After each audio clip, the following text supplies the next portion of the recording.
He thought it was just another coyote in the pasture. But when Elijah Boone stepped out with a rifle in hand, he didn't find an animal. He found a boy, barefoot, bruised, and chained like a mutt to a split-rail fence. No name, no words, just eyes that had seen too much, too young. Elijah didn't ask questions. He just unshackled the boy and gave him bread. He figured the boy would vanish by morning. He didn't. What followed was a reckoning. With the past, with the law, and with the man Elijah thought he'd buried a long time ago, because saving that boy didn't just stir up trouble, it unearthed something Elijah never thought he'd feel again.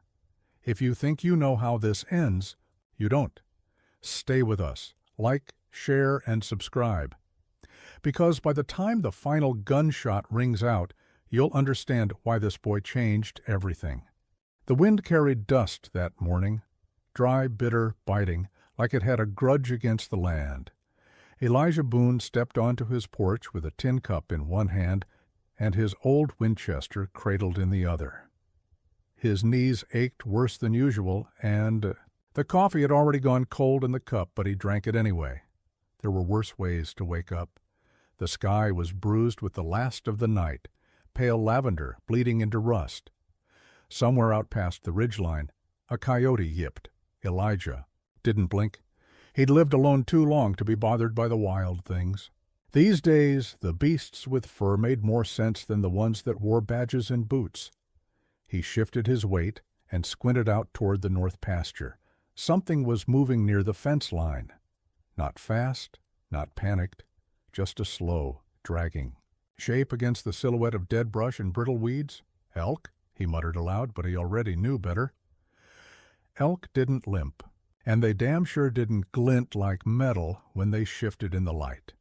He set the coffee on the porch rail, slung the rifle up, and started walking. The wind pressed against him as he went, tugging at the edges of his coat, whispering stories. Only the land remembered.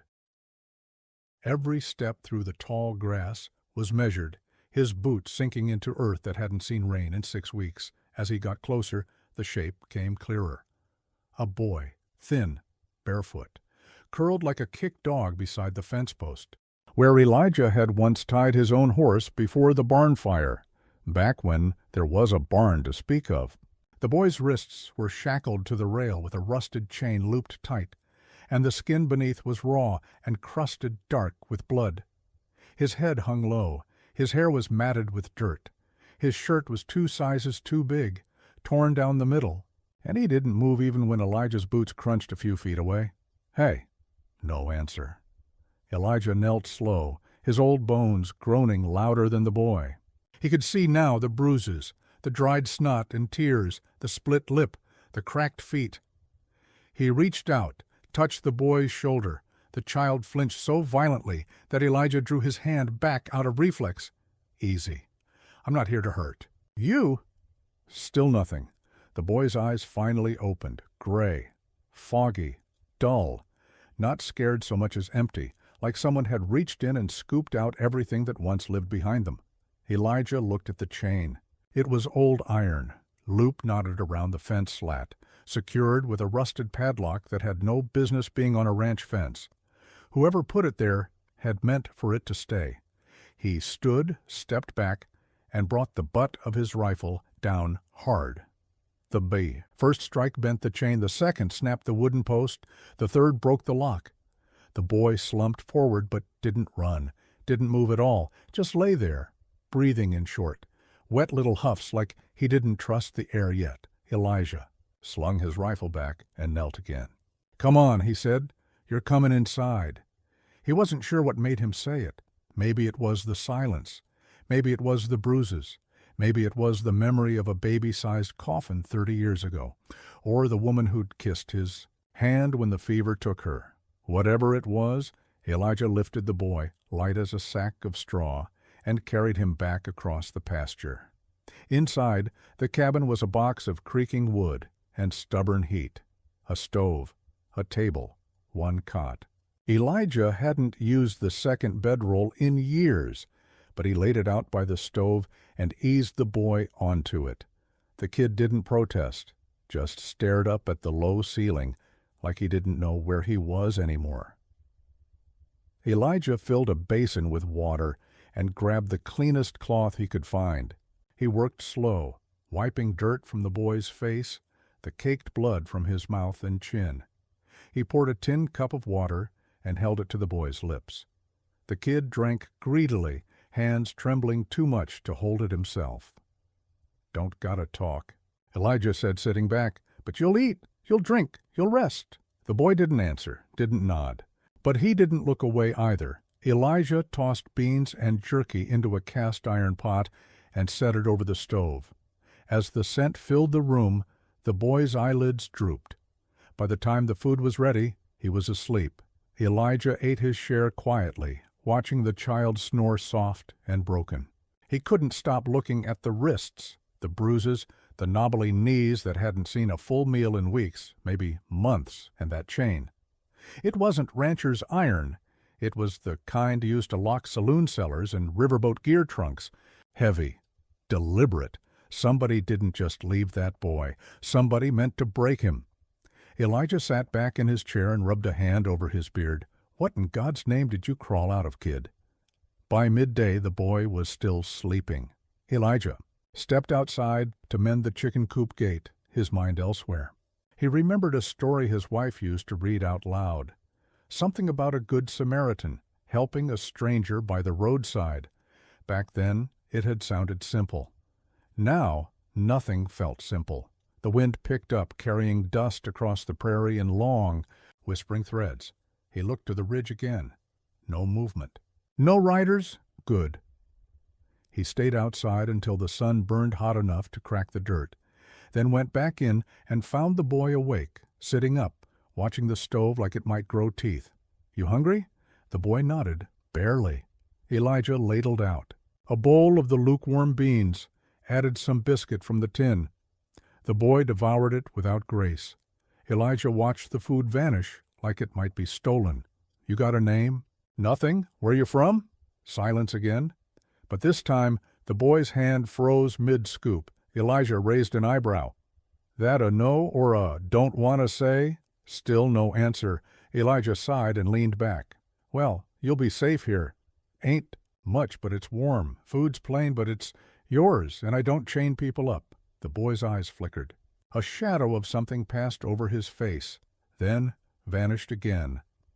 That night, the wind howled. It scraped the windows and made the shingles groan.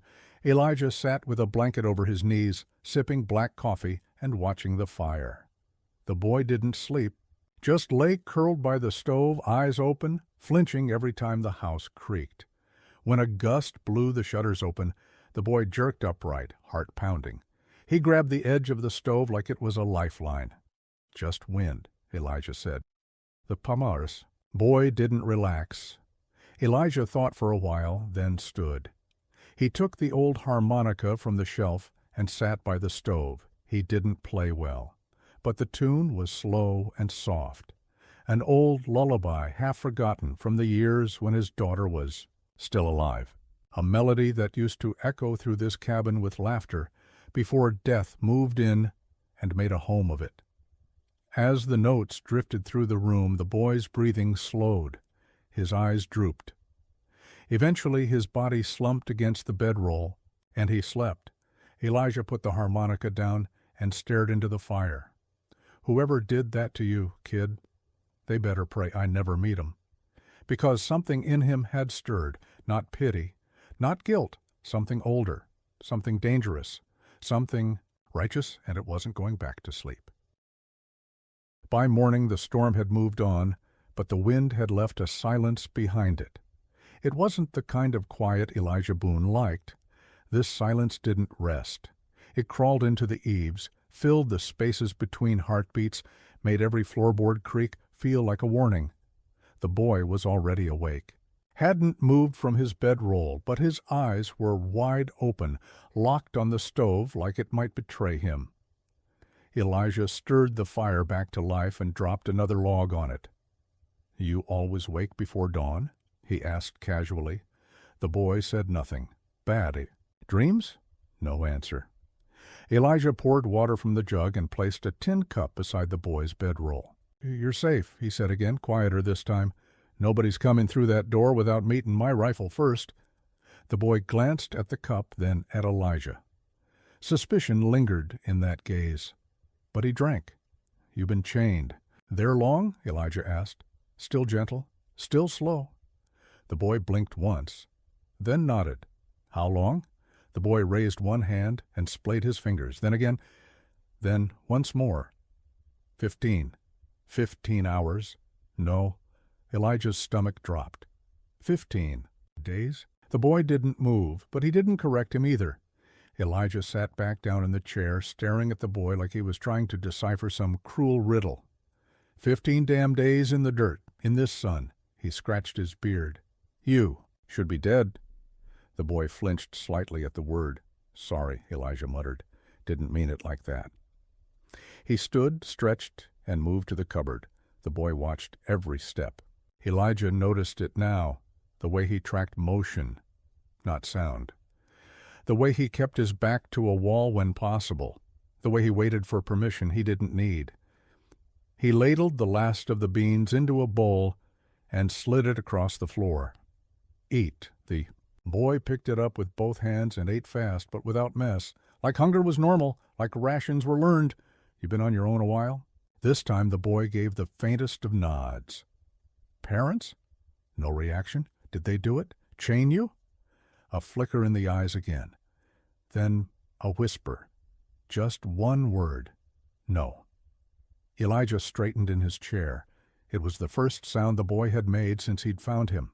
His voice was like a crack in ice, thin, sharp, unexpected. "No," the boy repeated. "All right." Elijah's voice softened. "That's something." He waited a few breaths. "Then who?" The boy's lips pressed together, tight. His shoulders hunched, and his jaw worked like he was chewing on a scream he didn't want to let loose. Elijah didn't push, didn't ask again, just sat back and poured himself another cup of cold coffee. It wasn't time yet, but the dam had a crack now. That was enough. Later that day, Elijah saddled the mule. The boy stood in the doorway, barefoot still, arms crossed. Over his chest, "Town's 5 miles. Gotta get supplies." The boy tensed. "You can come with me or stay here. Your call." The boy didn't answer, just looked past Elijah like the horizon held monsters. "You don't gotta be afraid. Nobody there knows you. Nobody knows me either, truth be told." Still no response. "I'll be back before dusk." Door locks from the inside. He hesitated. "Ain't got much worth stealing, but if you take off with my rifle, do me the favor of shooting that tin rooster out back first. I hate that thing." A flicker, a twitch. Maybe it was a smile, or almost one. He left. The ride into Sycamore Ridge was quiet. It usually was. Elijah didn't ride into town for conversation. Folks there had long memories, and the Boone name wasn't one they called out in kindness. Not since his wife died. Not since the fire. Not since Elijah stopped showing up to church, stopped answering when folks knocked, stopped pretending he gave a damn what they thought. At Thompson's General, he traded pelts and dried root for flour, coffee, salt, and soap.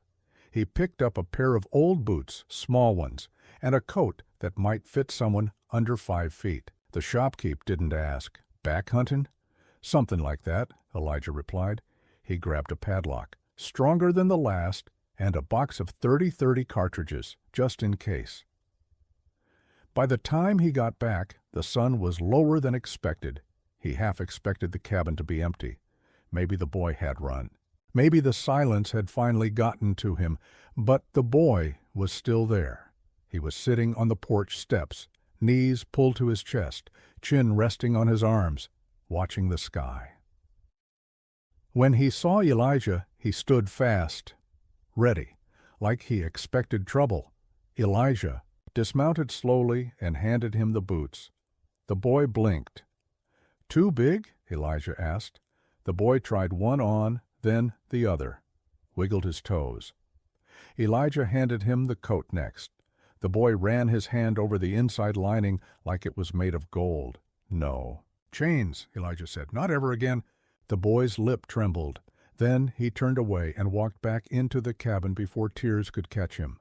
That night the boy spoke again. They were sitting by the fire. Elijah sharpening a blade, the boy chewing on the last of the biscuits.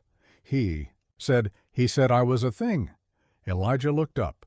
The boy didn't look at him, just stared at the floor. He said I wasn't real, that I didn't matter, that I was just something he could trade. Elijah set the blade down. He said people like me don't get names, that we don't need 'em. Elijah's voice was quiet. Do you have one? The boy was still for a long time. Then finally, my mother used to call me Jamie. Elijah's throat tightened. That a name you like? The boy nodded. I think so. Then that's what I'll call you. Jamie. A name. A crack of light in a long, dark tunnel. Elijah nodded. Nice to meet you, Jamie.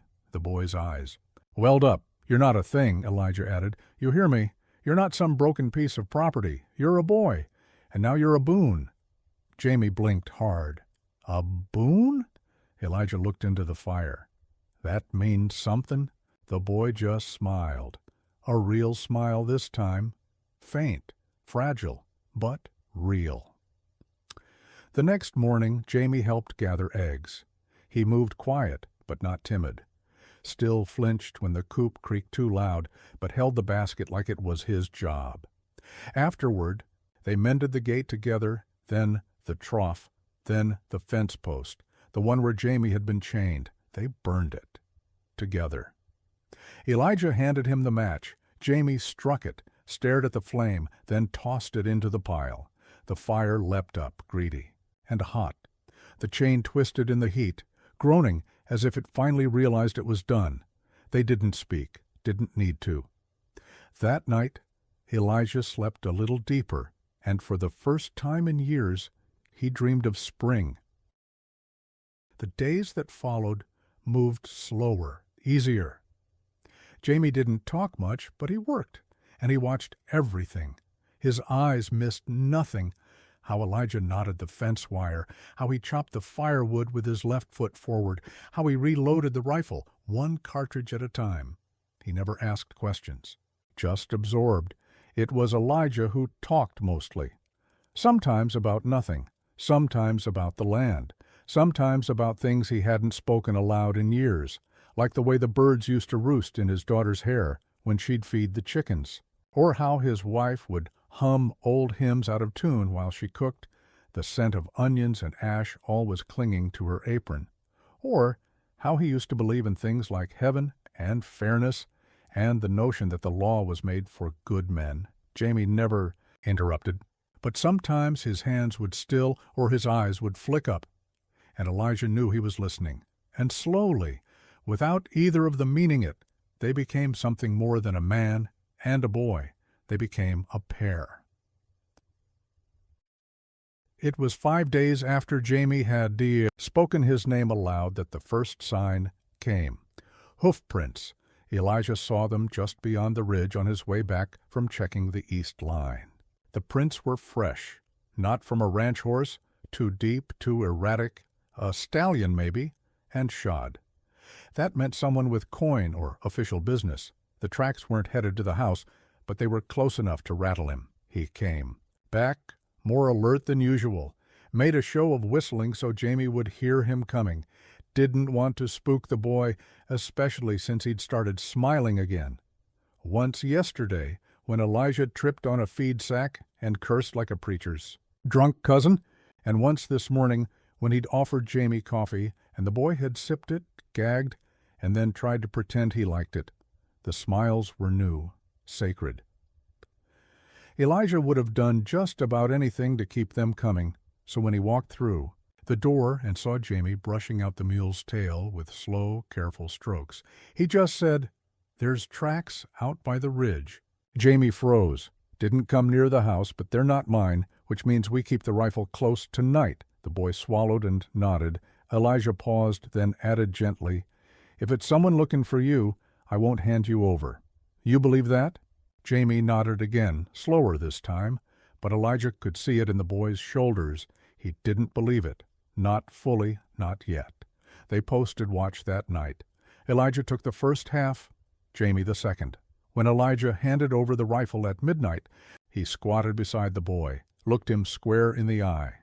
"Anyone comes riding up that road who ain't me, you knock twice on the window and stay inside. You don't shoot unless you have to." Jamie nodded, cradling the rifle like it was sacred. "Keep the fire low. Doors barred. I'll be back by dawn." "Where are you going?"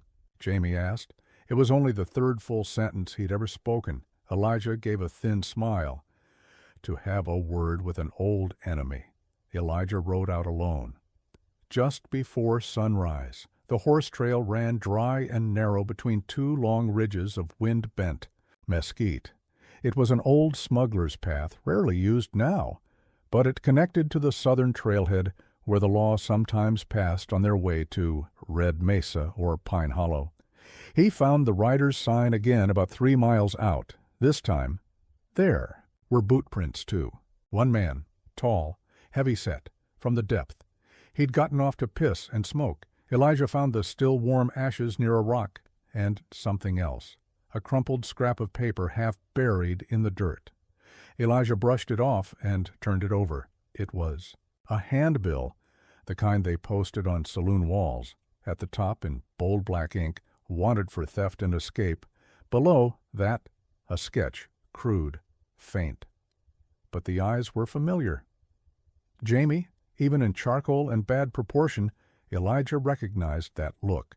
The fear, the defiance underneath it. Then the words that made his stomach turn. "Property of Gideon Merrick, authorized custodian. Do not aid or shelter. Contact U.S. Deputy Marshal." Property. Elijah crushed the paper in his fist. That wasn't a bounty. Notice, it was a slave catcher's note, dressed up legal. And he knew the name. Gideon Merrick. Used to be a marshal. Got discharged after the war for brutality.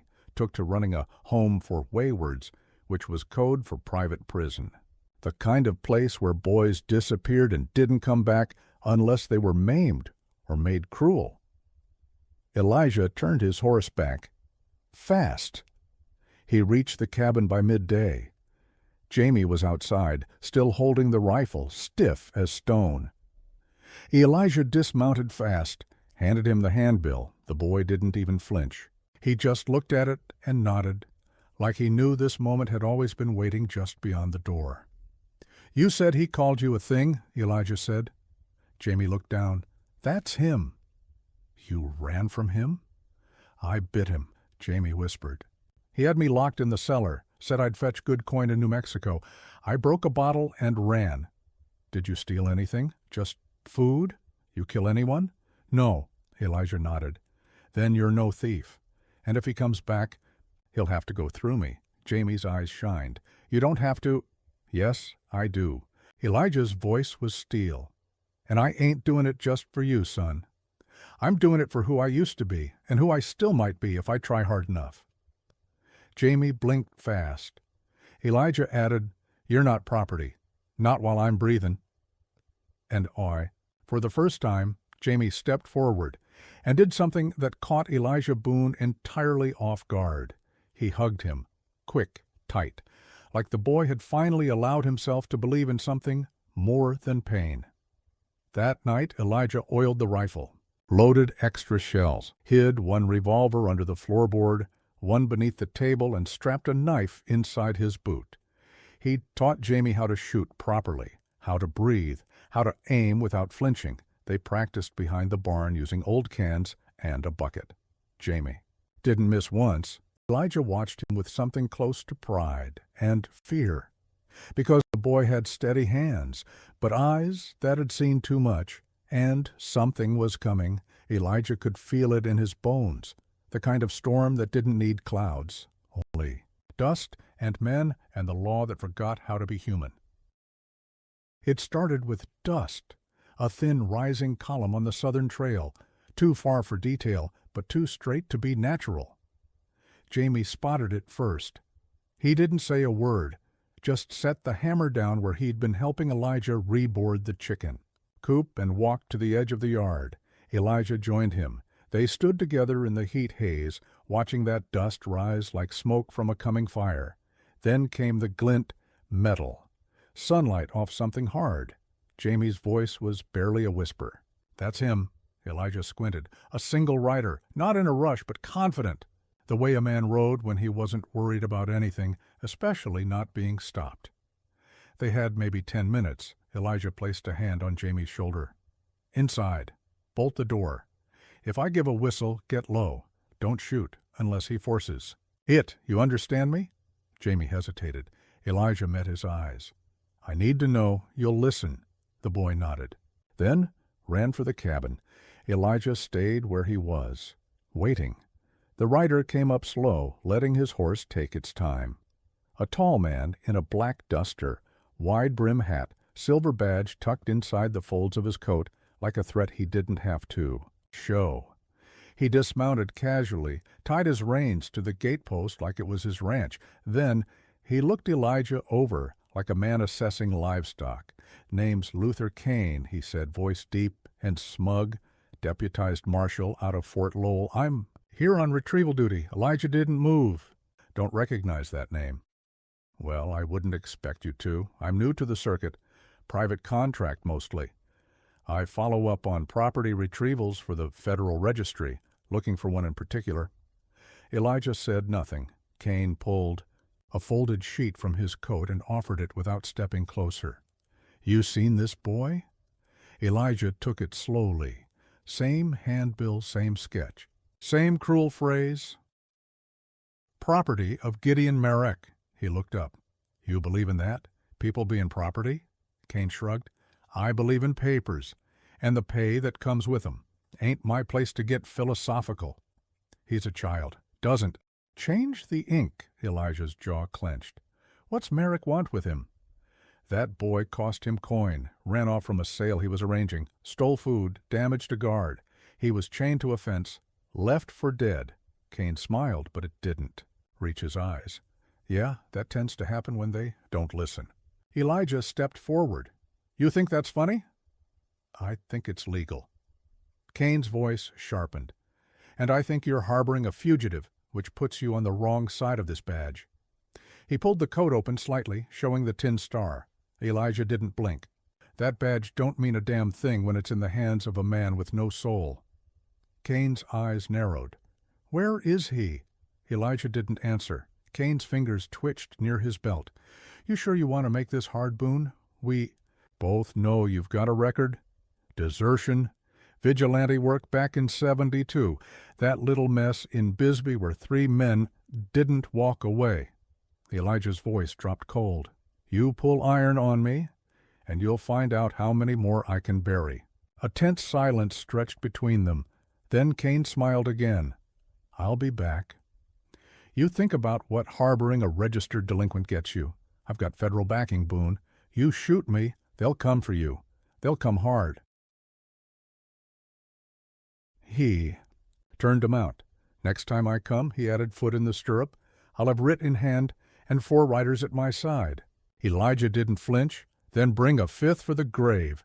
Kane chuckled. "Stupid pride. That boy ain't yours." Elijah's voice came low, dangerous. "He is now." Kane rode off without another word. Elijah waited until the dust disappeared before he let his shoulders sag. Then he turned toward the cabin. Jamie was inside, standing near the door, hands clenched white. "You heard?" Jamie nodded. His face was pale. "He'll come back." "Yes." "With more." "Yes." The boy's throat bobbed. "You should let me go." Elijah stepped close. "Don't say that. He'll hurt you. He'll hurt the farm." Elijah's voice turned sharp. "You're not a burden. You're not some problem I need to solve. But I'm not yours." "You think that matters to me?" Elijah snapped. "You think names on papers make a man?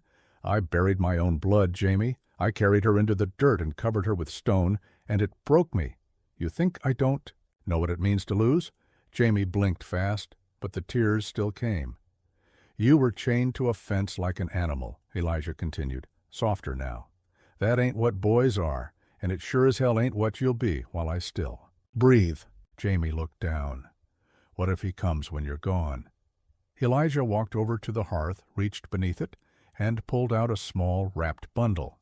He unrolled it to reveal a sawed-off scattergun, a box of shells, and a knife with a handle. Worn smooth by years of use, he handed the knife to Jamie. "You won't be alone, and you won't be helpless." Jamie took it slowly, reverently. "This land's old," Elijah said, "but it remembers who fights for it." They spent the next 2 days preparing. Elijah reinforced the windows with boards, rigged tripwires from fish line and bells, dug shallow trenches outside the fence line where a horse might snap an ankle if it ran too fast. Jamie helped every step. He never once asked to run. On the 3rd day, just before dawn, they saw the riders, 4 of them, Cain in front, duster flapping. Behind him, like a crow's wing. The other 3 wore plain coats and hard faces. One carried a shotgun across his back. Another had manacles clipped to his saddle. Jamie stood at the window, shaking. Elijah touched his shoulder. "You go out that trap door, behind the cellar. You watch from the rise. I need to know if any of them circle back." Jamie hesitated. "Trust me." The boy nodded. He slipped out into the gray morning mist without a sound. Elijah stepped out onto the porch. Cain didn't dismount this time. He held up a scroll. "Writ of retrieval. Signed and sealed by Judge Arlen of the Fort Lowell Circuit. I'm authorized to reclaim the boy by any means necessary." "I don't recognize your judge," Elijah replied, "and I don't recognize your right." "Then you're in breach. That gives me the law." "You ain't the law," Elijah said. "You're—" "Just a man hiding behind paper," Cain's smile twisted. "Final warning." Elijah didn't move. Cain nodded. The 3 riders dismounted, and everything went still. Then the bell at the back fence rang. "Tripwire!" Cain's eyes darted, then came the shot. Not from Elijah, from Jamie. A clean shot from the rise blew one rider's hat clean off and sent the horse bolting. Elijah raised his rifle. The yard exploded into motion. Gunfire. Dust. Shouting. Elijah dropped the nearest man with a chest shot, then rolled behind the water trough as buckshot peppered the porch. Jamie took another shot. This time a glancing hit, enough to send the 3rd rider tumbling from the saddle. Cain charged forward, firing wild. Elijah rose from cover, braced, and pulled the trigger. The round hit Cain in the thigh. The man screamed, stumbled, fell to one knee. Elijah advanced slowly, rifle still raised. "Drop it," he said. Cain groaned, lowered his weapon. "You're going to ride out of here and tell your friends the boy's dead. Tell 'em he got fever, buried proper. Ain't worth coming back." "For?" Cain spat blood. "I'll be back." Elijah cocked the rifle again. "I don't think you heard me." Cain looked up, and this time he believed it. He limped back to his horse, mounted with a grunt, and rode off. Jamie came down the ridge, panting. "You all right?" Elijah asked. The boy nodded. "You?" "Still breathing." Jamie looked down at the rifle in his hands. "I missed one." "You didn't run?" Jamie met his eyes. Elijah smiled. "That makes you a boon." There's a kind of silence that only comes after violence. Not the stillness of peace or the calm of dusk. This was heavier, like the land was holding its breath to see what would rise from the smoke. Elijah Boone stood on the porch of his cabin, the butt of his rifle still warm against his palm. Blood dried in the dust. One man lay still where he'd fallen. The other 2 had limped away, one on foot, the other barely upright in the saddle, bleeding and howling toward the horizon. The yard smelled of sweat, gunpowder, and scorched wood. Jamie sat on the porch steps, elbows on his knees, face pale. His hand, still gripping the small rifle, trembled slightly. Elijah looked down at him and spoke softly. "You did good." Jamie didn't answer. The boy's eyes were locked on the corpse. It was the first dead man he'd ever seen, up close. Elijah knew that look, knew the weight of it. A man might survive the moment, might even shoot straight, and walk away unharmed, but the memory of killing stayed sharp long after the bleeding stopped. He crouched beside him. "You didn't kill him," Jamie nodded, "but you were ready, too." Another nod. "You scared?" Jamie's voice was thin. "Yes." Elijah reached out and placed a hand gently on his shoulder. "So was I." They sat like that for a long time, not talking, just listening to the wind settle the dust, to the creak of the porch, to the distant caws of crows already circling overhead. Eventually, Elijah stood. "We should bury him," Jamie hesitated. "Why?" Elijah didn't answer right away. He walked over to the fallen man, pulled his coat shut over the bullet hole, and studied his face. Mid-30s, harsh eyes, gold tooth glinting behind a slack jaw. "He was part of something bad," Elijah said, "but he was still a man. And burying him's not for his sake, it's for ours." Jamie looked down at the dirt. Okay, they dug the grave behind the wee stable, beneath a crooked cedar where the earth was soft. The same tree where Elijah had buried his dog years ago. The same one where he used to hang his daughter's ribbons when she played pretend out back. By the time they finished, the sun was high and their hands were blistered. They stood together, silent, heads bowed, not for the man, but for the bloodshed, the brokenness, the way violence crept into a life and never fully left. Then Elijah said a few words. Nothing holy, just honest. May the land take you better than the law ever did. Jamie dropped a stone onto the mound. Elijah followed. Then they walked back to the house. Inside, the table was still covered in the mess from breakfast. A plate of cold biscuits, a half-drunk mug of coffee. Jamie sat down heavily, as if he'd aged 5 years since the sunrise. Elijah poured him water. Pushed the tin cup toward him. Jamie took it, sipped, then stared into the liquid like it might tell him something he didn't know. "Do you think he deserved to die?" he asked finally. Elijah sat across from him. "I think he chose to come. Here with a gun and a writ and a plan to drag a boy back into chains." Jamie's voice cracked. "So, yes?" Elijah sighed. "I think death don't always wait for what we deserve. Sometimes it just shows up and asks what side you're on." Jamie nodded slowly. Then, "You think they'll come back?" Elijah looked out the window toward the horizon. "They might. But if they do, it won't be Cain leading them." Jamie set the cup down. "I'm not worth all this." Elijah's eyes snapped to him. "Don't ever say that." "It's true. It's not." Elijah leaned forward. "I've been living like a ghost for years. Half a man, talking to dirt and memories. But the day I found you—" His voice caught. He swallowed and went on. "The day I found you, I remembered what it meant to fight for something, not out of anger, not for revenge, but because it was right." Jamie's lip quivered. "You hear me, son?" Jamie nodded again, eyes filling. "I ain't fixin' to lose that feeling again." That afternoon they cleaned up the yard. Elijah burned the blood-stained canvas and saddle blanket. Jamie scoured the porch with water and lye, his motions stiff and mechanical.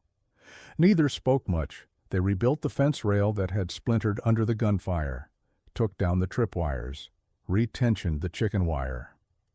By evening the place looked almost normal, but it wasn't, not anymore. After supper, Elijah brought out a box from under the bed. It was old, dusty, covered in oil-stained cloth. He set it on the table and unlatched it. Inside, papers, photos, a silver locket, a folded American flag creased from time and loss. And, beneath all that, a smaller box, mahogany, carved by hand. He goes, "Open that, too." Inside lay a medal. Elijah picked it up and passed it to Jamie. "What is it?" the boy asked. "Something the Army gave me after I got back. Said it was for valor. Said I earned it for holding a ridge with nothing but a broken rifle and a busted leg. Did you?" Elijah gave a tired smile. "Don't matter. The man who came back wasn't the man who left." Jamie held the medal carefully. "Why give it to me?" "Because you held your ridge, too, with less than I had, and you didn't run." Jamie's breath hitched. "You want to know what makes a man?" Elijah continued. "It ain't the gun, or the badge, or the papers. It's what you stand for. What you'll fight for even when you're scared out of your damn mind." Jamie stared at the medal for a long time, then clutched it tight and nodded. That night Elijah lit a fire in the pit out back. He brought out 2 mugs, one with coffee, the other with warm milk, and they sat under the stars. The land stretched, quiet around them, black and endless. Elijah looked over at Jamie. "You ever see the ocean?" Jamie shook his head. "I went once, before the war.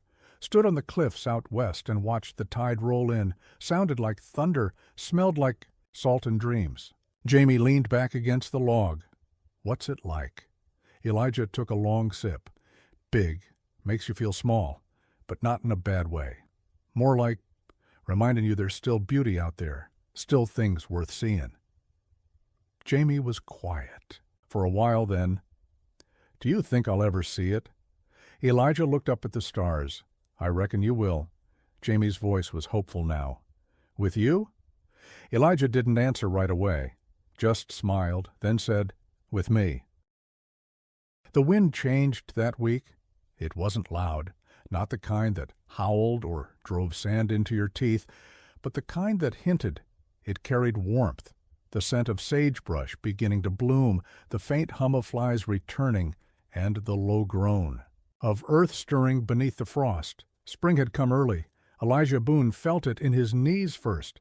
The joints didn't ache quite so much in the morning. His breath no longer turned to mist. The chickens laid more. The mules stopped shivering at dawn. Life was pushing forward, inch by inch, and so was the boy.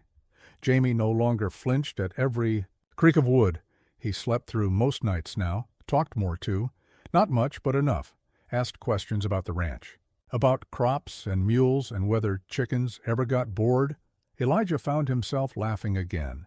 And sometimes, just sometimes, he'd wake from the old nightmares and forget for half a minute that he'd once buried a daughter, because when the firelight hit Jamie's face just right, or when the boy smiled crooked like he didn't quite know how, it filled that hollow space in Elijah's chest with something warm and dangerous, hope. They built a fence together. It started with the north line, a section that had rotted through from rain and termites. Elijah showed Jamie how to pick posts, how to drive them deep enough that they wouldn't lean when the wind blew fierce, how to string the wire taut with just a crowbar and leverage. Jamie caught on fast, faster than Elijah expected. By the second day, the boy was setting stakes without being told. By the third, he'd figured out how to anchor the line himself. "You sure you never worked a ranch before?" Elijah asked. Jamie gave a small shrug. "I watched a lot. Listening was safer than talking." Elijah handed him a new length of wire. "You're good at both."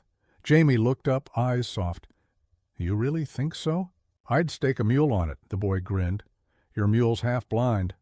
"Then I guess I'd stake my boots." Jamie laughed. It was quiet and short, but real. In the evenings, they cooked together. It wasn't fancy. Beans, cornmeal, whatever they had. Elijah taught Jamie how to flavor meat with mesquite bark and wild onions, how to bake a flatbread in the ashes without burning the edge, how to listen to the kettle's whistle and know exactly when the coffee was about to boil over. Jamie soaked it all up, not like a student, but like a boy finally allowed to exist. Elijah sat across from him one night, watching the way he tore bread into small bites before eating them, slow, careful, like it was a ritual. "You do that to make it last longer?" he asked. Jamie hesitated. "I do it so I don't forget to taste it." Elijah nodded. "That's smart." Jamie tilted his head. "Did you used to have a boy?" The question came soft, unexpected. Elijah didn't answer right away. "No," he said finally. "Had a daughter, Emma." Jamie looked at him. "Where is she?" Elijah stared into the fire. "Gone." Jamie's voice dropped. "I'm sorry." "Me, too." They didn't speak for a while. Then Jamie said, "If she was here, do you think she'd like me?" Elijah looked at him, really looked at him. "I think she'd fight anyone who didn't." Jamie smiled and looked away, cheeks pink in the firelight. They rode into town the next day. Sycamore Ridge was quieter than usual. Folks watched Elijah and Jamie ride in with their usual mix of suspicion and curiosity. Some nodded, most just stared. Jamie wore the coat Elijah had bought him. It was still a little big, but he wore it proud. He held his shoulders straighter. He looked less like a stray and more like someone who belonged to something. They stopped at Thompson's to trade, for seed and sugar. While Elijah bartered with the shopkeep, Jamie browsed the old books in the corner, worn spines, dusty covers. He picked up one with faded gold lettering, Robinson Crusoe. "You read?" Elijah asked. Jamie shrugged. "I like the stories." Elijah bought the book without a word. They rode back slow. Jamie read out loud for part of the trail. His voice was halting at first, then steadier. Elijah just listened, the boy's voice like a balm against the hard silence of so many lost years. That night, Elijah pulled out a second cot from the barn and set it in the main room. "You don't need to sleep on the floor anymore." Jamie looked at it like it might disappear. "For real?" he asked. "For real." Jamie sat on the edge, touched the quilt, ran a hand over the old wool blanket like it was treasure. Then he lay down and stared at the ceiling. Elijah blew out. "The lantern." In the dark, Jamie whispered, "Do you think I'm still scared?" Elijah rolled over in his cot. "What do you mean?" Jamie's voice wobbled. "I have dreams. About the chain. About him. I wake up and I can't breathe." Elijah didn't answer for a moment. Then, "Being scared don't mean you're weak. Means you survived." Jamie was quiet. Then he asked, "Do you think I'll always feel like this?" Elijah's voice came low, steady. "No, not always." Jamie let out a shaky breath. "Good. Then, if I do, though, will you still want me?" The words hit Elijah like a punch. He sat up, leaned toward the boy's bed, and placed a hand gently on his arm. "There ain't a thing you could feel, fear, anger, nightmares, that'd make me want you any less. You understand?"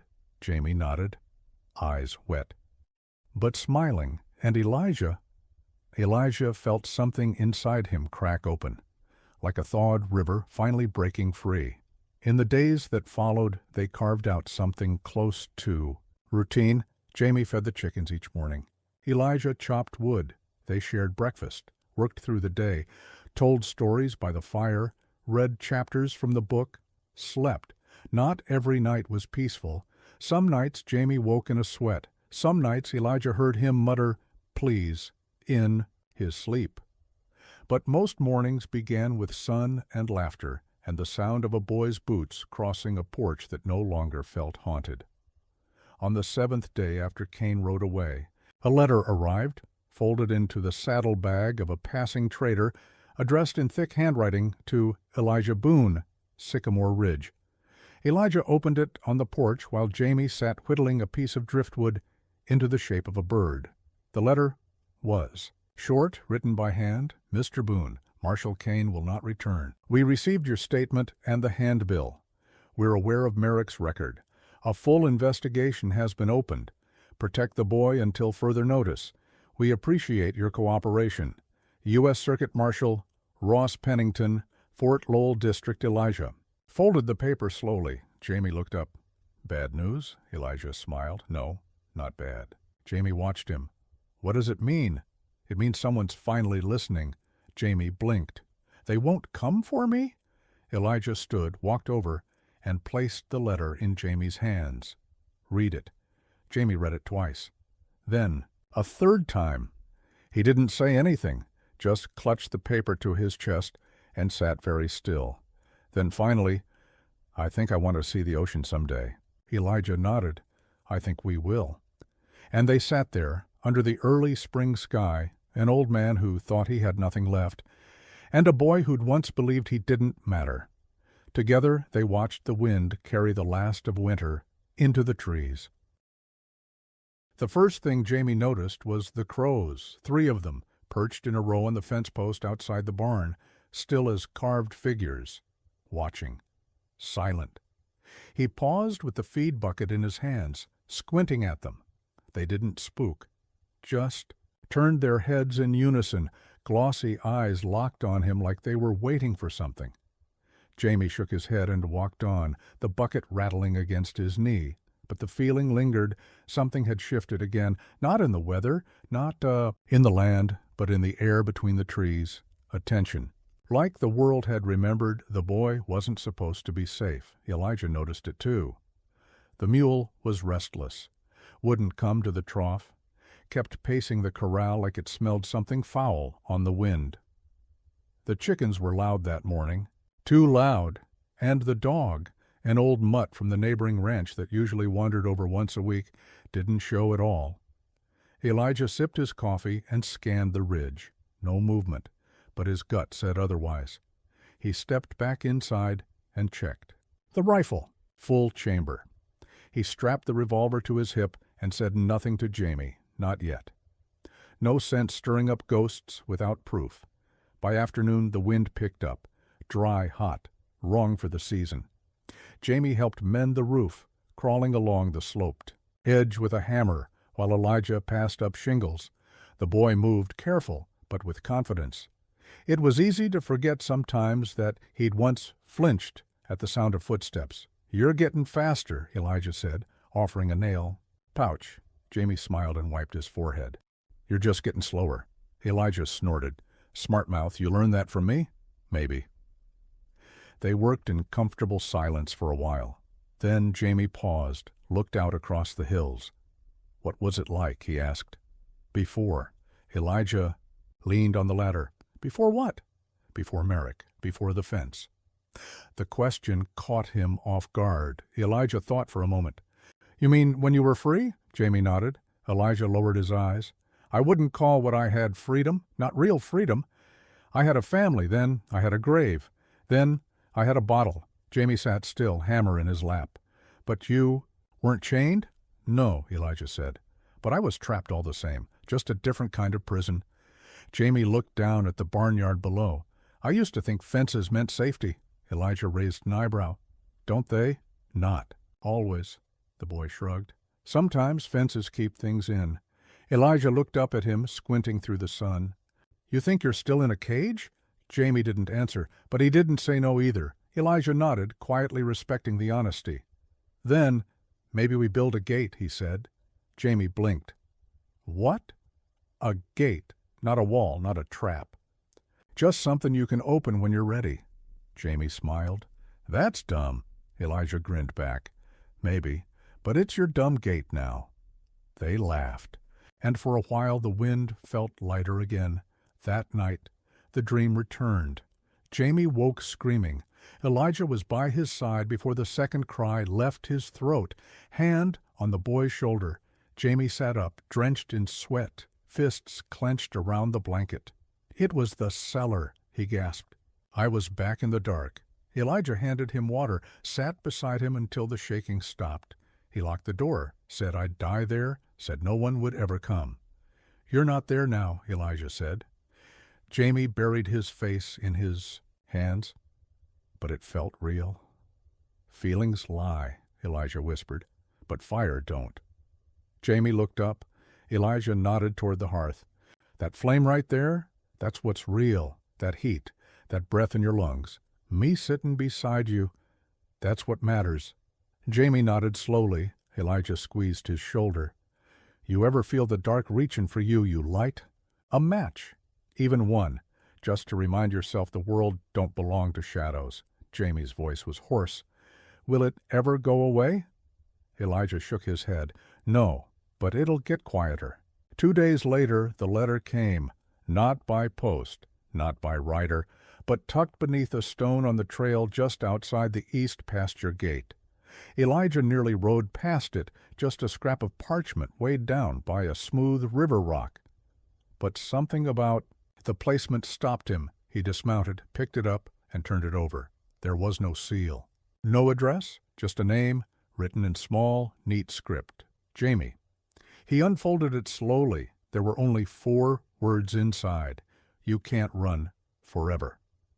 Elijah stared at the note for a long time. Then he burned it in the fire without telling the boy. Not yet. That night, Elijah kept watch from the porch. Jamie sat beside him, silent. "Do you think it's over?" Jamie asked quietly. Elijah didn't answer at first. Then, "I think some men don't like being told no, especially by someone they think they own." Jamie shifted in his seat. "So, it's not over." Elijah looked out across the pasture. "Not yet, but we'll be ready." Jamie hesitated. "Did you ever run from something you couldn't fight?" Elijah turned toward him. "Yes." "What happened?" "I ran until I couldn't. Then I stopped, faced it, took the scars." "Did it work?" Elijah smiled faintly. "I'm still here." Jamie didn't ask anything else. They watched the stars rise, bright, scattered, infinite.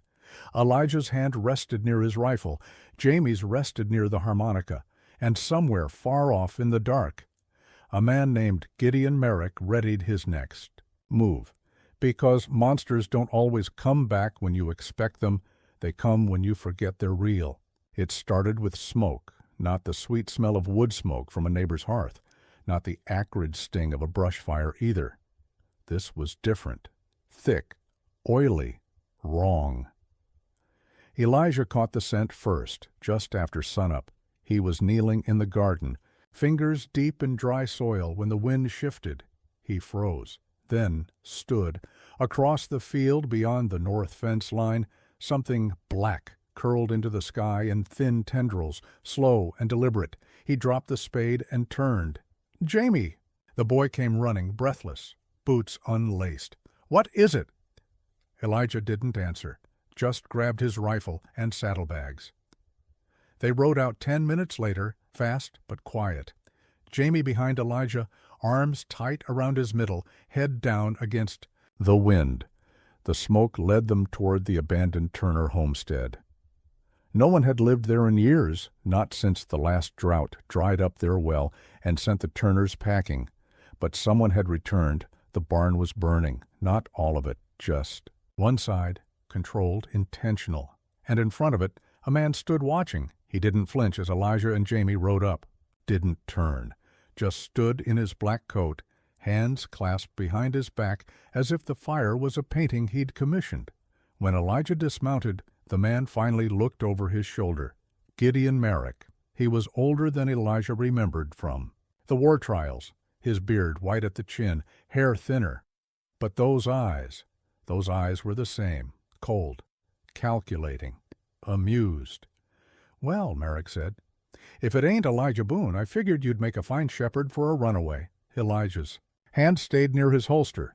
"You burned a barn to make a point?" "No," Merrick said. "I burned it because it was in the way." Jamie slid off the mule and stepped behind Elijah. Merrick's eyes flicked toward him. "There you are," he said softly, still hiding behind other men. Jamie tensed. Elijah took a step forward. "You're trespassing.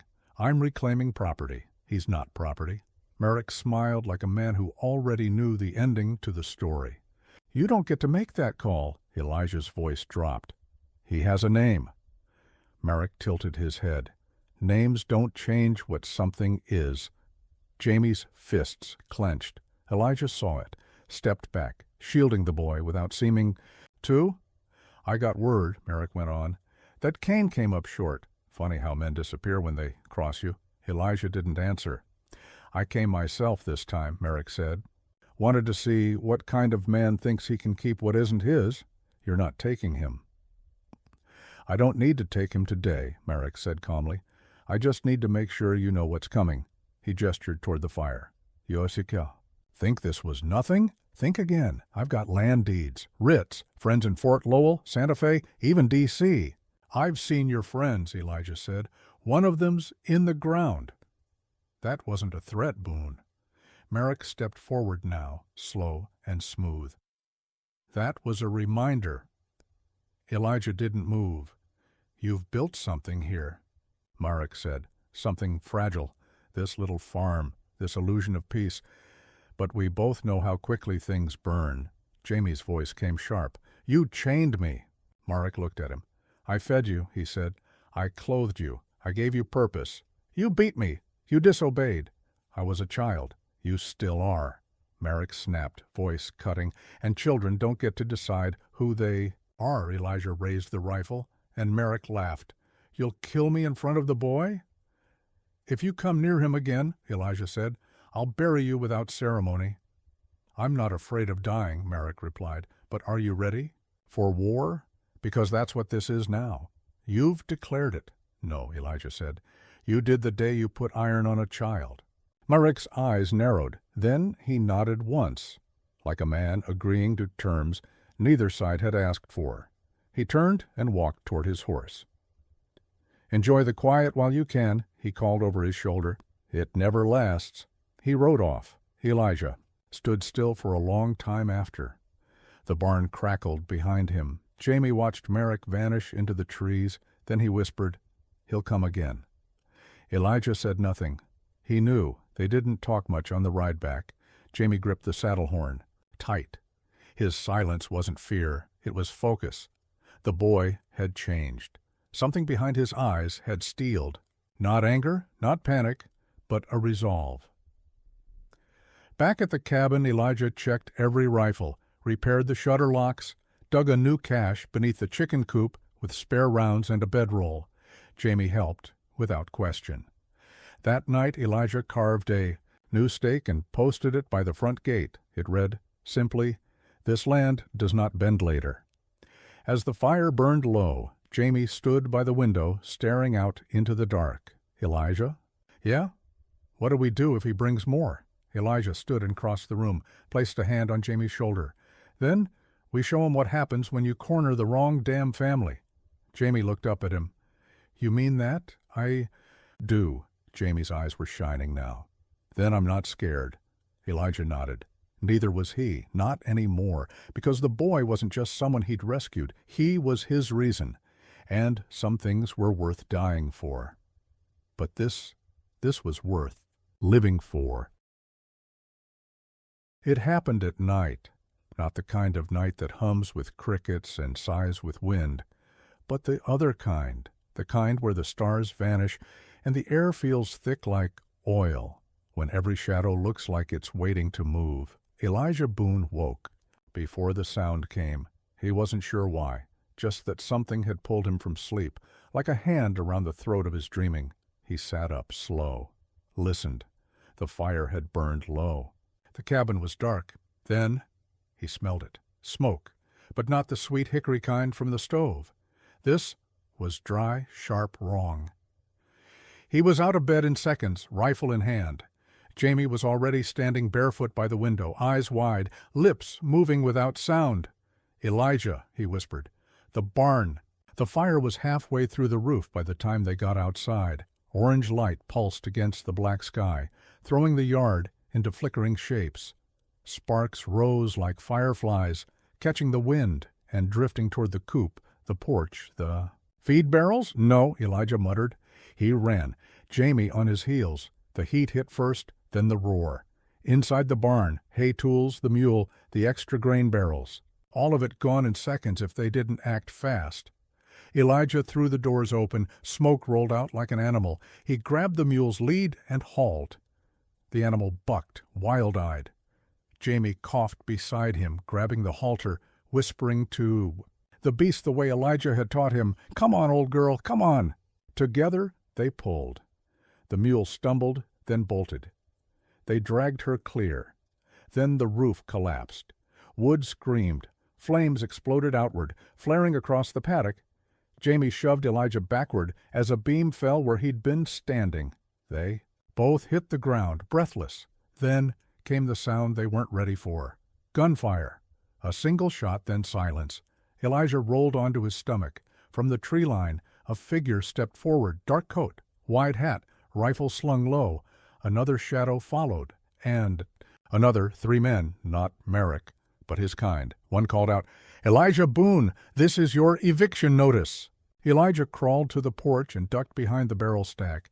Jamie slid in beside him, shaking. "Stay down," Elijah muttered. "We should run," Jamie whispered. "No." "Why?" "Because this is our line now, right here, right now." Another shot rang out, this one closer. Wood splintered off the porch rail. Elijah raised his rifle, squinted toward the trees. "Third pine from the left," he muttered. Jamie followed his line of sight. Elijah fired. The muzzle flash lit the yard, and something fell. "Two more," Elijah said, already loading. Jamie's breath came hard and fast. "I'm not ready." Elijah looked at him. "Yes, you are." Jamie's hands trembled, but they held the revolver anyway. Another shot. This one hit the water pump. Sparks! Jamie hissed. "They're getting closer." "Good," Elijah said to Paul. "Let them." The fight lasted 7 minutes. That's what Elijah would remember. 7 minutes of gunfire, sweat, smoke, and grit. One man rushed the side yard. Jamie hit him in the leg. Elijah finished it. Another tried to circle around the coop, triggered the tripwire Elijah had rebuilt that afternoon. Bell rang. Shot fired. Silence. The last man, whoever he was, fled when the barn gave a final scream and collapsed into a pile of cinders. Just like that, it was over. But the silence that followed wasn't peace, it was grief. By dawn, the fire was out. What was left of the barn smoldered in black piles, tools warped, nails scattered like ash. The mule grazed limply at the far fence, flanks scorched but alive. Jamie stood by the ruin, face streaked with soot. "I like that barn," he said quietly. "I did too," Elijah replied. Jamie kicked a half-burned board. "He's not gonna—" "Stop, no!" "Even after this?" Elijah shook his head. "Especially after this." Jamie turned to him. "So what do we do?" Elijah looked around the ruined yard. The bullet holes in the post, the scorch marks up the cabin wall. Then, back at Jamie, "We rebuild." Jamie blinked. "Again?" "Yes." "Again." "And every damn time after." Jamie frowned. "That's dumb." Elijah smiled. "You say that a lot. I mean it." "Good." They stood side by side, watching smoke drift into the pale morning. Elijah placed a hand on the boy's shoulder. "Listen to me," he said. "I didn't rescue you from that fence just to watch you run from a fire. And you didn't survive that cellar to be chased from your home. You understand?" Jamie's voice cracked. "This is home." Elijah looked at him. "Isn't it?" Jamie wiped his eyes. "Yeah," Elijah nodded. "Then we defend it. Together." Later that day, they buried the man Jamie had shot.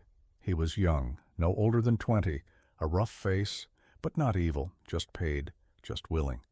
Just dead now because he picked the wrong side. Jamie watched Elijah dig the hole, then finally took the spade and did the last half himself. He didn't speak. Not until the last shovelful fell. Then, "Does it get easier?" Elijah looked at him. "No." "But you get stronger." Jamie looked down at his hands. They were blistered, bruised, cut, but steady. That night Elijah took out the harmonica again, played slow, sad. Jamie sat on the porch, wrapped in the quilt Emma once made when she was Jamie's age, a patchwork of wild colors and uneven stitches. He didn't cry. He just listened. And for the first time since the fire, Elijah didn't feel like a man waiting to die. He felt like something else, a father, and that meant the fight wasn't over, not until every last shadow knew the name Jamie Boone. 2 days after the barn burned to the ground, Elijah Boone found himself sitting at the kitchen table with a hammer in one hand and a map in the other. Jamie slept late that morning. His body had caught up to the cost of fear. His skin, once taut with tension, now looked loose and heavy. He didn't toss in his sleep anymore. He didn't wake screaming. He just slept. Deep. As if the boy had finally started to trust the earth beneath him. Elijah didn't want to wake him, but there was work to do. The first rebuilt gatepost stood proud out front now, freshly cut, etched with Jamie's initials near the base. The coop had been patched, the well restoned. The barn would take longer, but Elijah already had plans in his head, drawn rough on the back of old feed invoices. Then came the knock, 3 slow raps on the door, not frantic, not loud, measured Elijah. Turned, rifle already half lifted. The knock came again. He stepped to the window, peered through the warped glass. One man, alone, riding a pale gray gelding with a saddle too fine for dust country. He wore no badge, no guns on his hips, just a neat black vest, starched collar, and polished boots, like he'd wandered out of a courtroom by accident. Elijah opened the door with the rifle visible. "Help you." The man tipped his hat. "Morning." "Name's Silas Wren.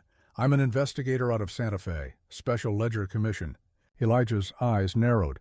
"Don't know the name, don't want to." "Fair," Wren said easily. "But I believe you might want the information I've come to offer. I didn't send for anyone. No, sir. But someone sent me." Wren reached into his satchel slowly and pulled out a folded letter, creased from travel. Elijah took it, recognized the handwriting immediately. "Marshall Ross Pennington," he read in silence. Wren waited. When Elijah looked up, the man's face was still, neutral but alert. "You a lawyer?" Elijah asked. "No, sir. I'm a bloodhound." "What's that mean?" "It means I sniff out where the paper trail goes when the law stops trying. Writs, witnesses, bribes, hidden accounts, off-book deals." Elijah handed the letter back. "So what do you want with me?" Wren leaned slightly against the porch rail. "I want the boy's story, and I want to nail Merrick to the wall with it." Jamie appeared in the doorway then, barefoot, rubbing sleep from his eyes, hair wild. Wren turned, tipped his hat again.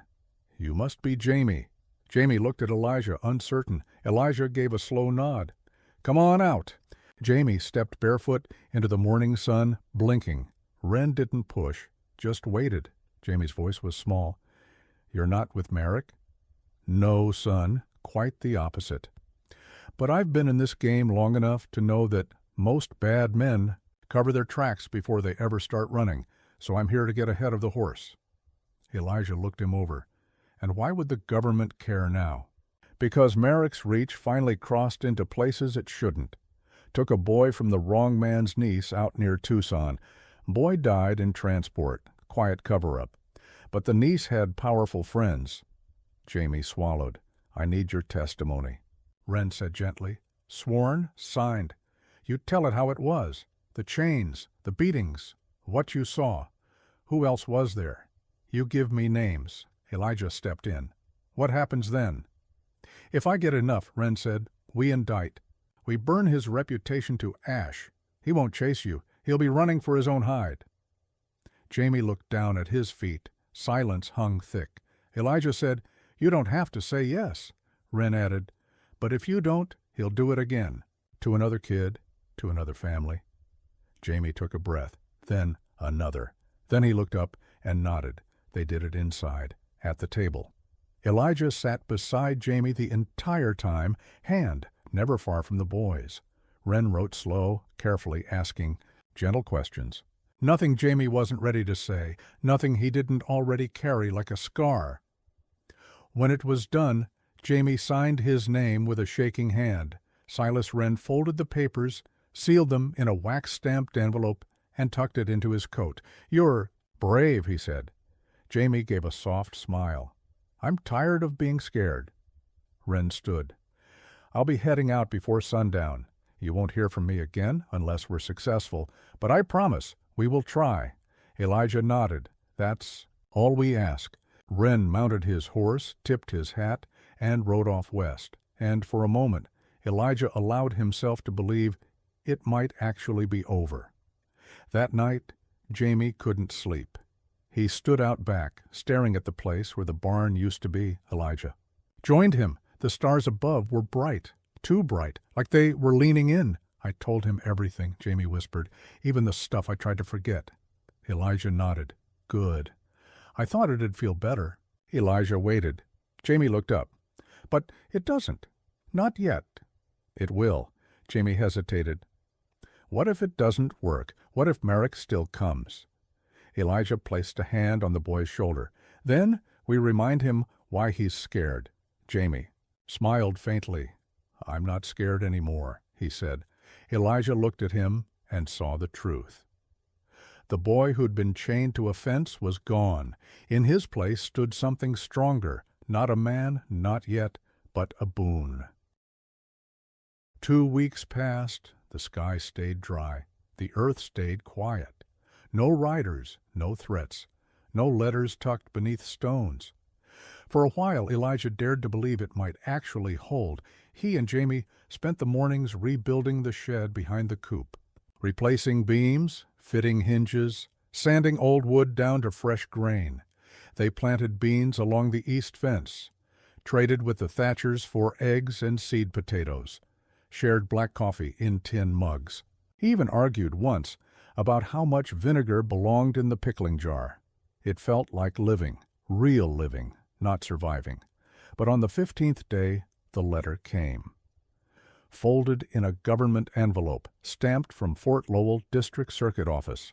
Elijah read it on the porch while Jamie brushed the mule's tail in the yard.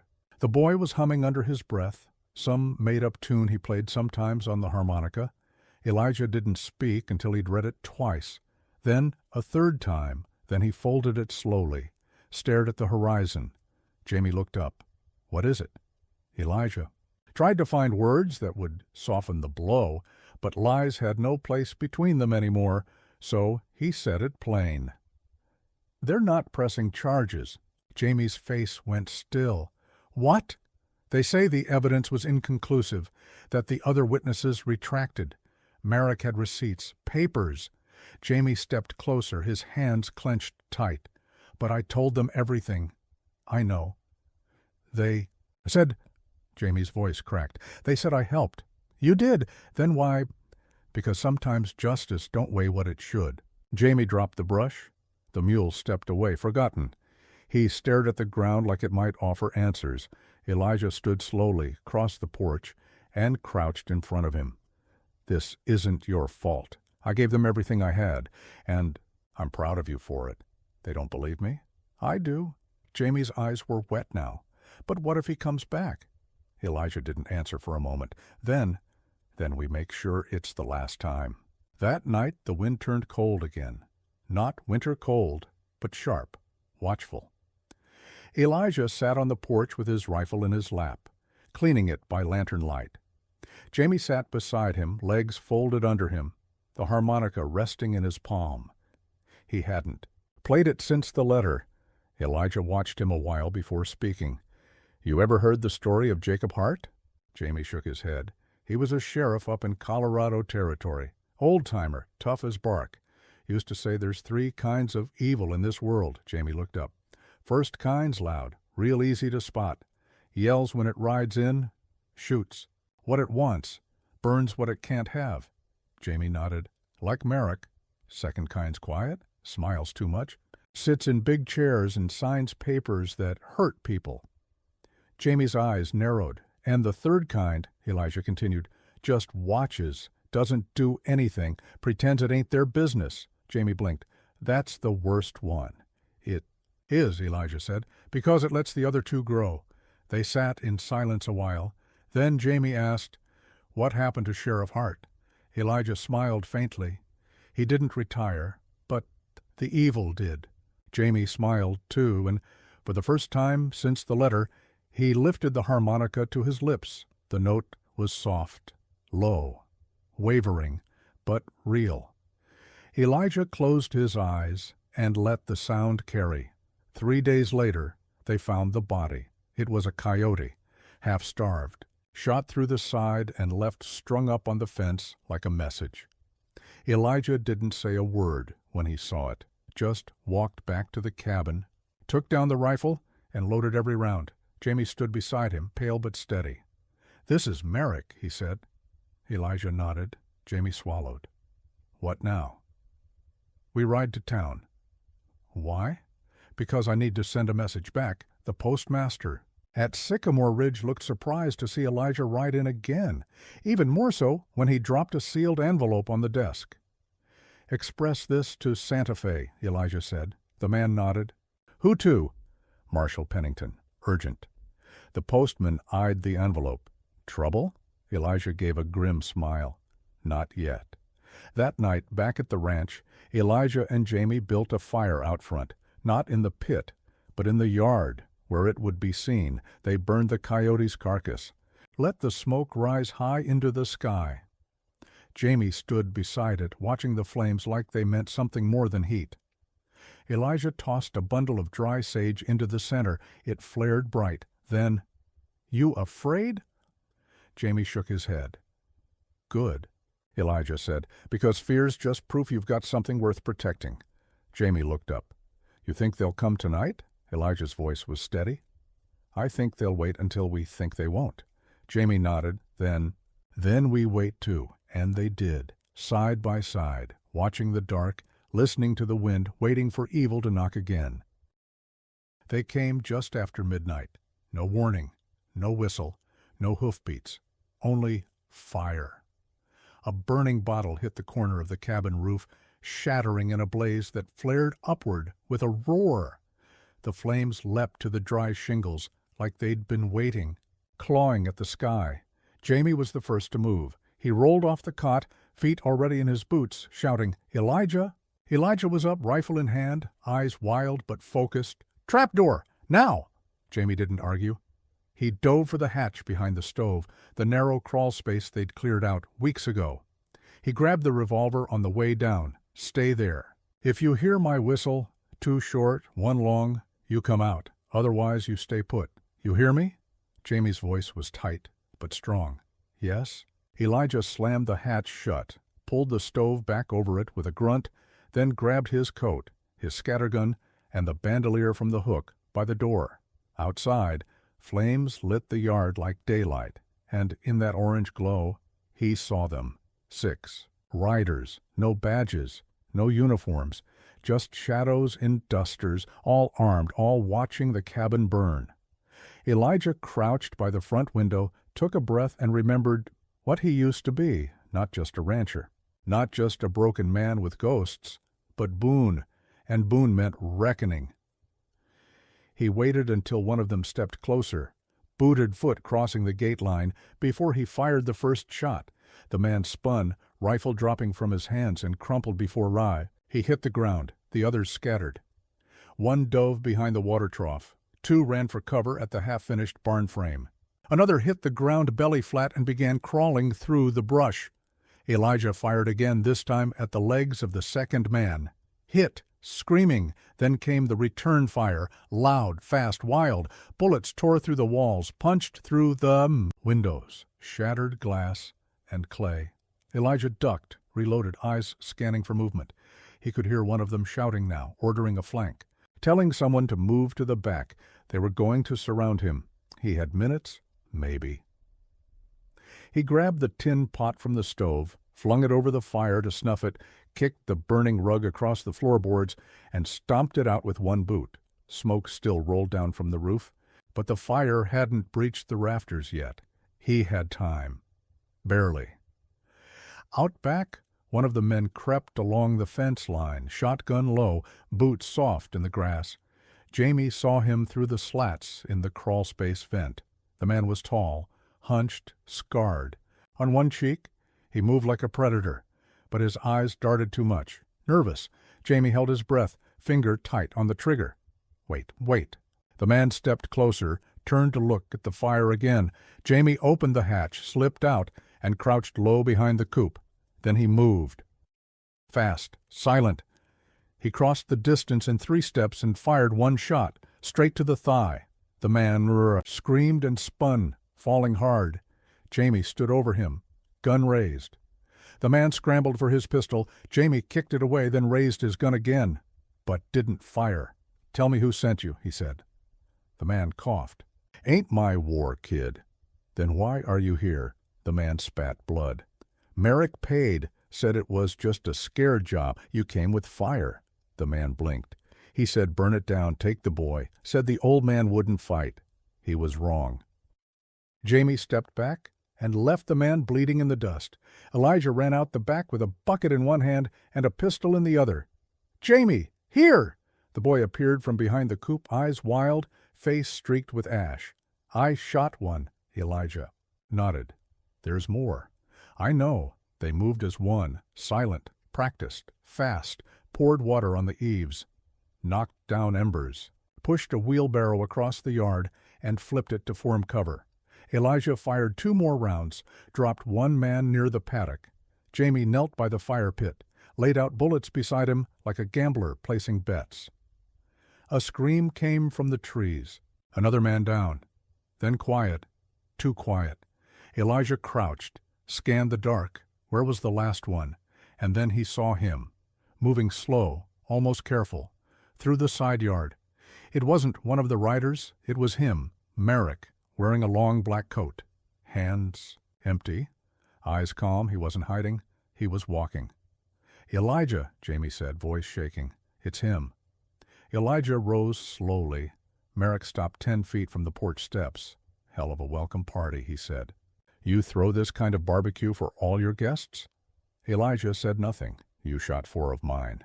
I'd shoot 4 more if they looked at him wrong." Merrick nodded slowly. "The boy belongs to me." "No," Elijah said. "He never did." Merrick's mouth curled. "You think this ends with you? That once you're gone, the boy will be safe?" "He's not just a boy," Elijah said. "He's mine now." Merrick's voice hardened.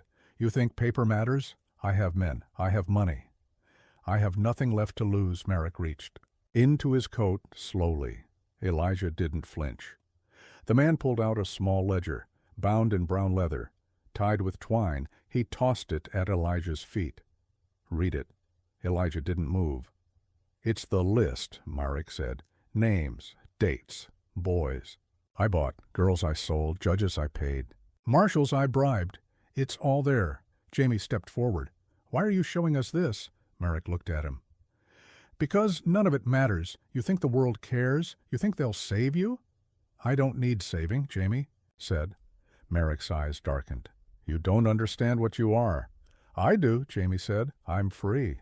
Merrick reached for his sidearm. Elijah didn't hesitate. The shot rang out, sharp and final.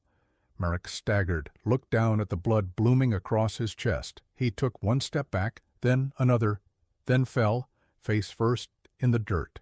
Silence, then wind, blowing, cold across the burning yard.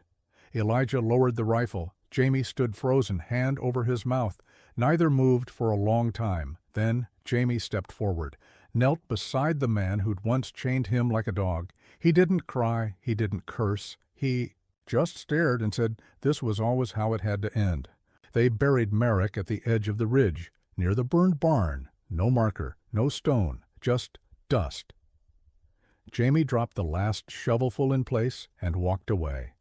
3 days later, Elijah rode into Sycamore Ridge and handed the ledger to the marshal. "You'll want to read this," he said. The man flipped through the first few pages and went pale. By dusk, warrants had been telegraphed across 4 states. The world was changing. Slow, but real. At home, Jamie planted wildflowers where the fire had scorched the ground. He tied a piece of red ribbon to the post behind the coop, not for mourning, for memory. And that night, as the wind curled around the cabin like a lullaby, Elijah and Jamie sat on the porch together. No rifles between them, no fear, just stars, and a silence that finally felt earned. The land was quieter now, not empty, just still in a way it hadn't been before, the kind of stillness that came after a storm, when the trees have bent and the soil's been turned, and all that's left is what was strong enough to remain. For the first time since winter, the ridge had no shadows watching from the trees, no riders circling in dust, no fear curling beneath the floorboards. Elijah Boone woke up just before dawn, not from a nightmare, not from gunfire, just because he wanted to. Jamie was already up, barefoot in the dirt, sleeves rolled high, turning soil behind the burned barn. He looked taller lately, not by much, but he carried himself different, shoulders squared, chin up, like he'd found his shape and started growing into it. Elijah stepped off the porch, 2 tin cups in hand. Jamie saw him and gave a quiet nod. "Coffee," Elijah offered. Jamie grinned. "Strong as last time?" "Worse." They drank together by the rebuilt fence. Wind blew soft across the open field. The flowers Jamie had planted were just beginning to bud. Bright green, pushing up from ash-colored soil. Elijah watched the boy lean on the fence post and said, "You look like someone who's ready to leave." Jamie didn't answer right away. Then, "Part of me is," Elijah nodded. "And the rest?" "The rest wants to stay." Elijah looked at the horizon. "You don't owe this land anything." "I know. Not even me." Jamie's voice was low. That's not true. Elijah turned.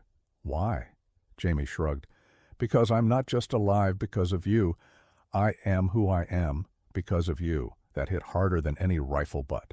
Elijah swallowed. You've become someone I would have followed in my younger days, Jamie smiled. And you're the only man who ever let me be more than what I was born into. They stood in silence for a while. Then Elijah said, When you're ready, we'll ride to the ocean. Jamie blinked. You mean it? I've never meant anything more. Later that day, they visited Emma's grave. Elijah hadn't been in months. Not since Jamie arrived. The small wooden cross had weathered badly. The paint chipped. The ribbon Jamie had tied to it earlier that spring had faded to pale pink. They knelt together, side by side. Elijah pulled something from his pocket, an old photograph, yellowed at the edges. A girl of 10, hair wild, eyes sharp. He placed it beneath a rock at the base of the cross. Jamie asked, What was she like? Elijah smiled faintly. Louder than you, smarter than me. She once punched the mayor's son in the face for stealing her pencil.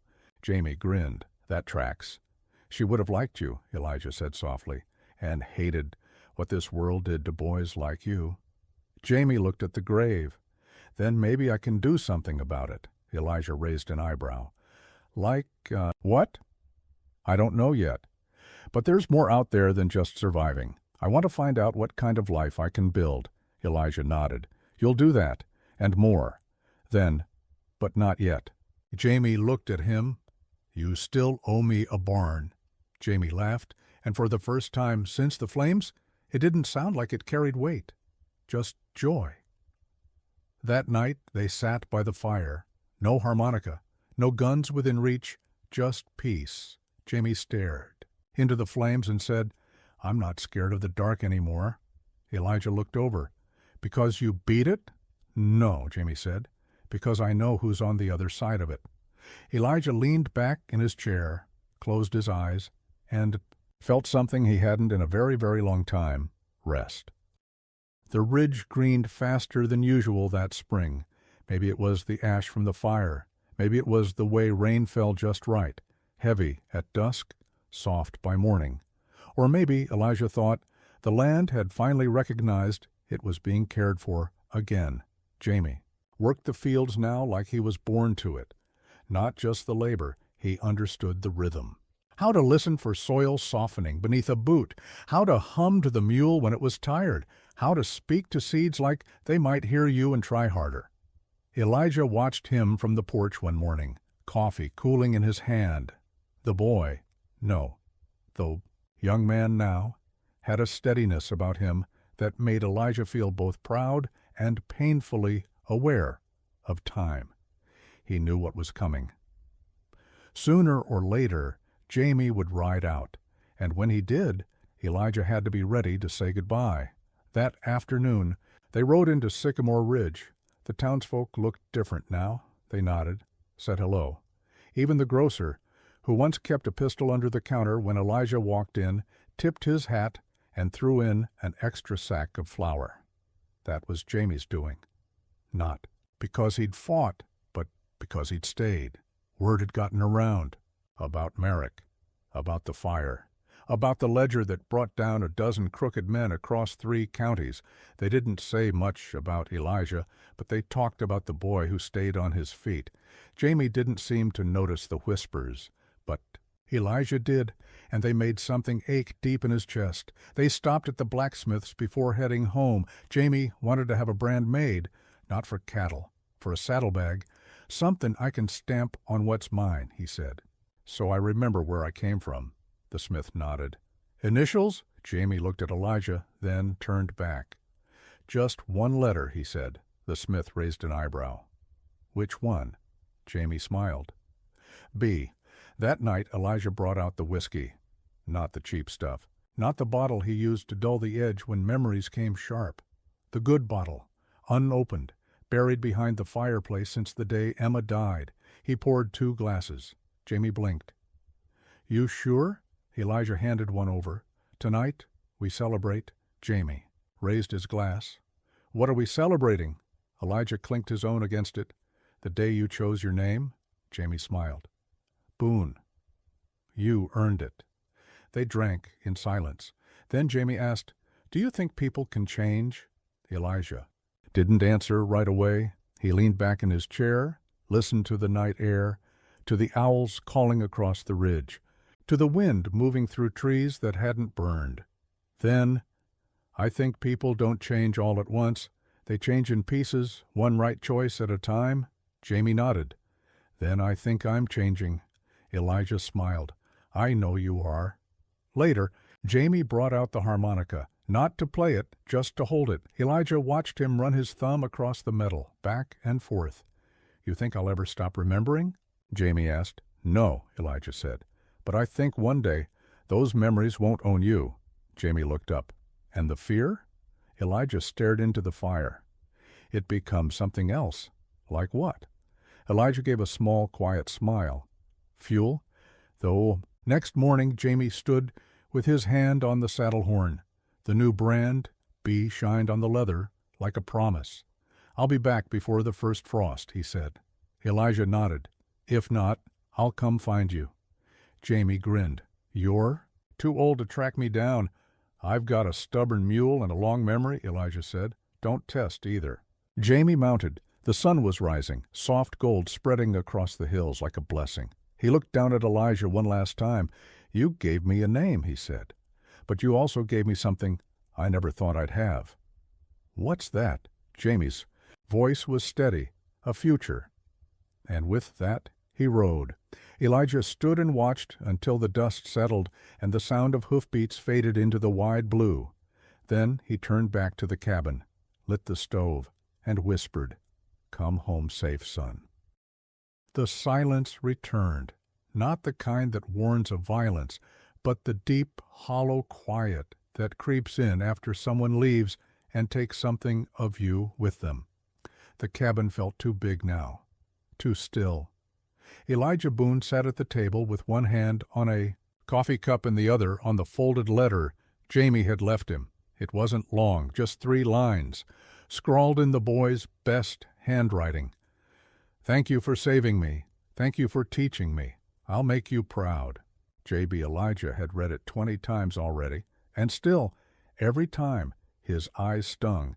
He tried to keep busy that first week, fixed the fence post that had been leaning since last winter, cleared out the old dry goods from the cellar, polished the eyes rifle, fed the mule, but none of it stuck.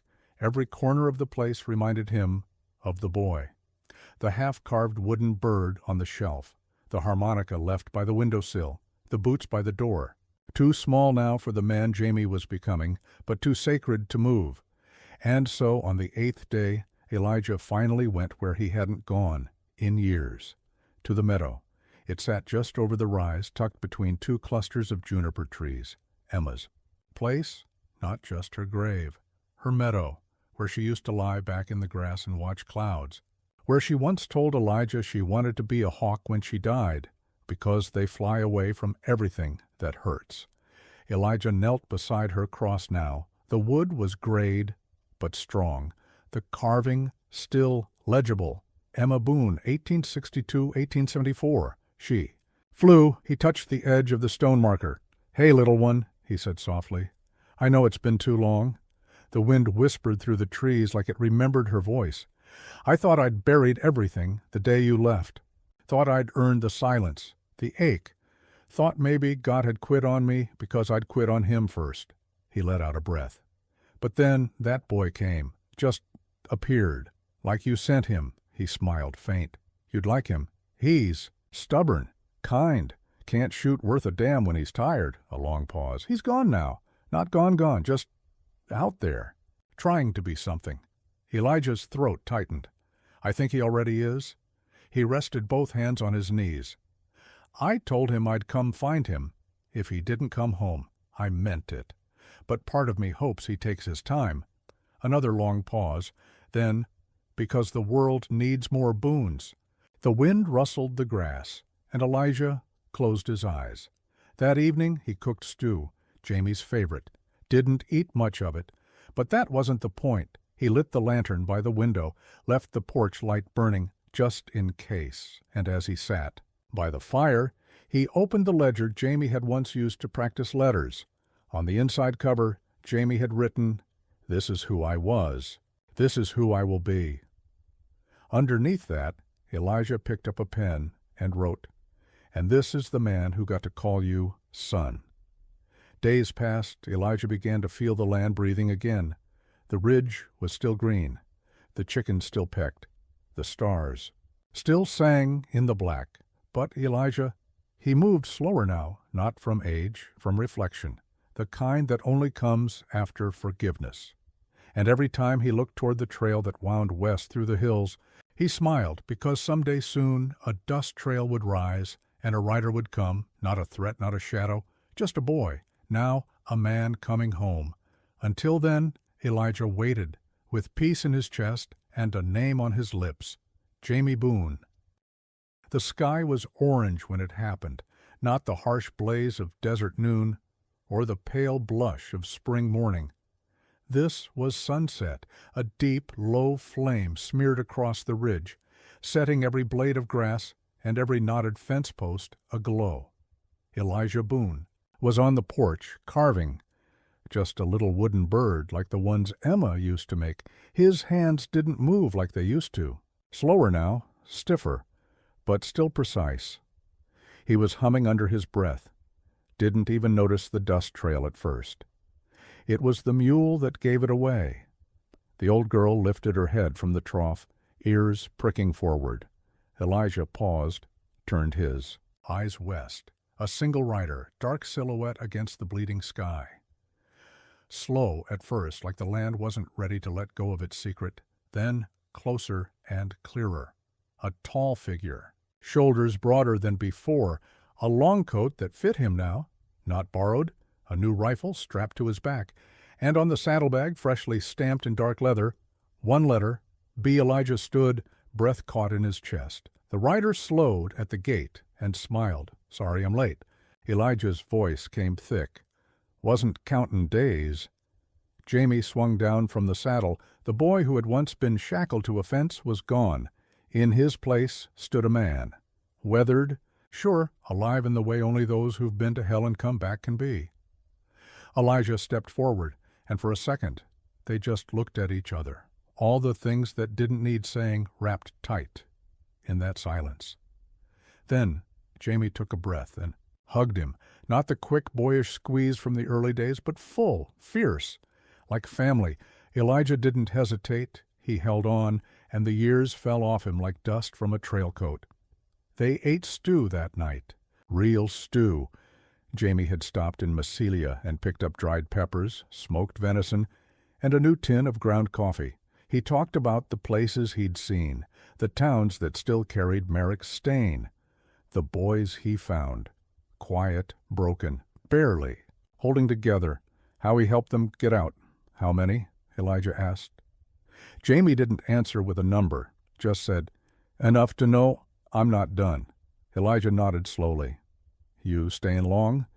Jamie shrugged. "Couple weeks." "Then what?" Jamie leaned back in the chair. "Then I head east. There's a man in St. Louis who runs a paper for orphaned rail workers. Said they could use someone who understands." Elijah studied him. Saw no fear, no chains, just fire. "You think that's where you belong?" he asked. Jamie smiled. "I think. Belonging isn't a place, it's people." Then he added, quieter, "But this will always be home." Elijah's chest tightened. He nodded. "You know you don't have to go." "I do." "I know." Later, they sat by the fire. The harmonica was in Jamie's hands. He didn't play it right away, just turned it over, slow and thoughtful. "You remember the day I first spoke?" he asked. Elijah chuckled.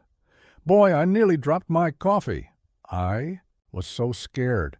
"You had reason to be." Jamie looked at the fire. "I'm not scared anymore." "Not even of the world?" "No," Jamie said, "because I know who I am in it." He lifted the harmonica, played a note, then another. The melody was one Elijah didn't recognize, but it was strong, confident. It danced with the wind and wrapped around the walls of the cabin like a spell, and Elijah closed his eyes. Let it sink in that this was what redemption sounded like. The next morning, Jamie packed the saddle again. He didn't rush, didn't need to. Elijah stood by the porch rail, watching. Jamie stepped forward, offered a hand. Elijah took it, shook it, then pulled him in one last time. "Wherever you go," Elijah said. "You. Remember who you are," Jamie nodded. "I'm a boon." "You're more than that. You're your own man." "But yeah, you're a boon too." Jamie mounted, gripped the reins. "You ever need me," Elijah said, "you send word." Jamie grinned. "I know where you'll be." He tapped his heel. The horse moved, and then he was gone again, down the trail, into the sun. Elijah watched until the horizon swallowed him, then turned, walked back into the cabin, set the kettle on, sat at the table, and smiled, because sometimes the world gives you a second chance, and sometimes, if you're lucky, that second chance rides up with a chain still on his wrist and a fire in his eyes. And what happens next? It changes everything.